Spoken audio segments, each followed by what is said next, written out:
मान करंता मर गए, रहा न उनका वंश, तीनों टीले देख लो, रावण कौरव कंस। दोस्तों, अहंकार किसी का भी स्थायी नहीं रह सका है। एक परिवार के मुखिया को ऐसा ही अहंकार आ गया कि मेरे बिना तो मेरा घर परिवार चल ही नहीं सकता है। घमंड था। किसी के अमीर भी रिश्ते में या समाज में कुछ कार्य होता तो मना कर देता कि नहीं, मैं तो दुकान नहीं छोड़ सकता हूं, क्योंकि मैं कमाऊंगा नहीं तो मेरा परिवार भूखा मर जाएगा। वो एक दिन के लिए भी रिश्ते नाते निभाने के लिए कहीं जाता नहीं था। उसे इस बात का अहम था कि मैं एक दिन भी चला गया तो मेरा परिवार क्या खाएगा। हालांकि साधारण परिस्थिति थी, छोटी सी उसकी किराने की दुकान थी और दिन भर वो दुकान पर मेहनत करता और घर पे जाके खिलाता। पर अहंकार कभी भी नहीं करना चाहिए, क्योंकि सब अपना अपना भाग्य लेकर आते हैं, अपने अपने पुरुषार्थ से खाते हैं। पूर्वोपार्जित कर्मों का ही फल हमें इस जन्म में मिलता है, और यदि हमने अच्छे कर्म किए तो सब कुछ अच्छा होता है। दोस्तों, एक दिन वह व्यक्ति जबरदस्ती कहने से सत्संग में गया। सत्संग में गुरुदेव ने यही कहा कि अहंकार करना व्यर्थ है। तुम्हें बहुत ज्ञान है, उसका भी अहंकार मत करो। तुम्हारे पास बहुत पैसा है, उसका भी घमंड मत करो। तुम्हारे पास अतुलित बल है, उसका भी घमंड मत करो। इन सभी चीजों का तुम सदुपयोग करना सीखो। तुम्हारे पास ताकत है तो किसी की रक्षा करने में उस ताकत को लगाओ। तुम्हारे पास पैसा है तो असहायों की सहायता के लिए उस द्रव्य को खर्च करो। तुम्हारे पास बुद्धि है, उसका भी घमंड मत करो। किसी को अच्छे रास्ता दिखाने के लिए उस बुद्धि का उपयोग करो, सन्मार्ग बताओ। तुम्हारे पास रूप है, रूप का भी गर्व मत करो। ये 2 दिन की चांदनी है, कब आपका यह रूप सौंदर्य समाप्त हो जाएगा बोल नहीं सकते। कब आधी व्याधि उपाधि शरीर के अंदर उत्पन्न हो जाएगी कह नहीं सकते। घमंड किसी भी चीज का हो नहीं करना चाहिए। सत्संग समाप्त होने के बाद घर के मुखिया ने महाराज जी से कहा कि महाराज जी, आपने जो कहा मैं नहीं मानता हूं, क्योंकि उसे घमंड था। मैं यदि एक दिन भी काम नहीं करूं ना तो मेरा परिवार भूखा मर जाएगा। मैं ही हूं सब कुछ करने वाला मेरे परिवार में। संत पुरुष ने कहा कि दोस्त, तुम्हारा यह वृथा भ्रम है। तुम अपने दिमाग से निकाल दो कि तुम्हारे बिना कुछ नहीं होगा। सभी का भाग्य उनका उनका साथ देता है। हम किसी के भाग्य के निर्माता नहीं हैं। और ये दिमाग से भ्रम हटाकर तनिक सोचो। पर वो मानने को तैयार नहीं था। क्या आप प्रूफ करके बताओ।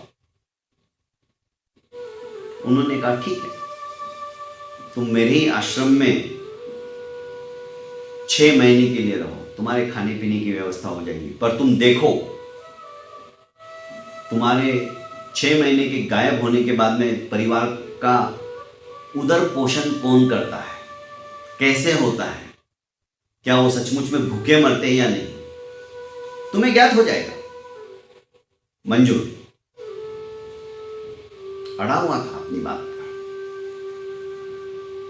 आखिर उसे एक गुप्त रूम के अंदर सारी सुख सुविधाएं देकर संत महात्मा ने उसे बंद कर दिया और गांव में अफवाह फैला दी कि उस मुखिया को जंगल के अंदर शेर ने भक्षण कर लिया, खा लिया। घर के अंदर कोहराम मच गया। 9, 10, 12 दिन तक तो बिल्कुल रोना धोना चलता ही रहा। हर परिवार में होता है, स्वाभाविक है। धीरे धीरे 13वां खत्म होने के बाद गांव के जो सरपंच थे उन्होंने कहा कि मैं इस बड़े बेटे की व्यवस्था करता हूं, इसको कहीं ना कहीं जॉब दिला लेता हूं। और उन्होंने सचमुच में उस लड़के को जॉब दिला दिया ताकि घर का खर्चा आराम से चले। लड़की भी वयस्क हो गई थी, बड़ी हो गई थी। पूरे गांव ने मिलकर उस लड़की को अच्छे घर के अंदर ब्याह करवा दिया, शादी रचा दी। घर परिवार के अंदर वैसी ही सुख शांति, उससे भी ज्यादा सुख शांति होने लगी। कोई भूखा नहीं मरता है। अरे चींटी को भी ऊपर वाले ने चोंच दी है ना, तो उसके लिए भी चूगे का प्रबंध करके रखा है। हम इकट्ठा करके रखते हैं, हम पेटियां भर के रखते हैं, हम पेट नहीं भरते। पेट भरने के साथ साथ पेटियां भरना हमारा एक धर्म हो गया है, और इसीलिए हम दुखी होते हैं। और फिर हम कहते हैं कि मेरे जितना कोई होशियार है ही नहीं, मैंने कितना कमाया, 7 पीढ़ी तक यदि मेरा परिवार खाता रहेगा तो भी खुटेगा नहीं। दोस्तों, ये भ्रम है, निकाल दो। कब क्या होगा, अरे पल का भरोसा नहीं है। अपने आप के लिए जीना सीखो। हम अपने आप के लिए कभी नहीं जीते, दूसरों के लिए ही जीते हैं। दोस्तों, 6 महीने के अंदर तो उस मुखिया के घर की दशा ही बदल गई। आखिर याद आने लगी, सताने लगी। उसने कहा, संत महात्मा अभी मैं देखना चाहता हूं। संत ने कहा, ठीक है, तुम जाओ, देख के आओ। तुम्हारा परिवार उस दिन से भूखा प्यासा है या मस्त है। मुखिया वहां से निकला रात के अंधेरे में। उसने दरवाजा खटखटाया। पहले तो दरवाजा खोला नहीं गया, इतनी रात को कौन आया। फिर उसने कहा कि मैं मुखिया हूं, मैं तुम्हारा पति हूं, दरवाजा खोलो। पत्नी ने आवाज तो पहचान ली, पर कहा, नहीं, तुम कोई भूत बन के आए हो, तुम्हारी अब हमें आवश्यकता नहीं है, तुम्हारी जरूरत नहीं है। सभी डर रहे थे घर के अंदर, सभी जग गए। अरे बाबा, ऐसी ऐसी बात है, मुझे उन संत महात्मा ने कहा था कि तुम्हारे बिना भी घर चल सकता है, इस बात पे मैं अड़ा हुआ था। सारी रामायण उसने सुनाई, पर परिवार वाले मानने को तैयार नहीं। आखिर उन्होंने कहा, तुम यदि ये सोच रहे हो कि मैं आके तुम्हारा उदर पोषण करूंगा, भरण पोषण करूंगा, तो ये दिमाग से निकाल दो, हम पहले से ज्यादा सुखी है अभी, तुम चले जाओ, हमें विश्वास नहीं है। यदि तुम्हारा सचमुच में हमारे प्रति प्रेम रहता तो तुम इस तरह से गायब नहीं होते किसी की बात सुनकर। नहीं माने घर वाले, यही कहते रहे कि तुम भूत बन के ही आए। दोस्तों, कहने का अभिप्राय है, आज जीवन के अंदर किसी भी प्रकार का अभिमान ठीक नहीं है। विनम्रता अपनाओ। यदि ज्ञान है तुम्हारे पास तो ज्ञान को बांटो, जितना बांटोगे उतना ज्यादा बढ़ेगा।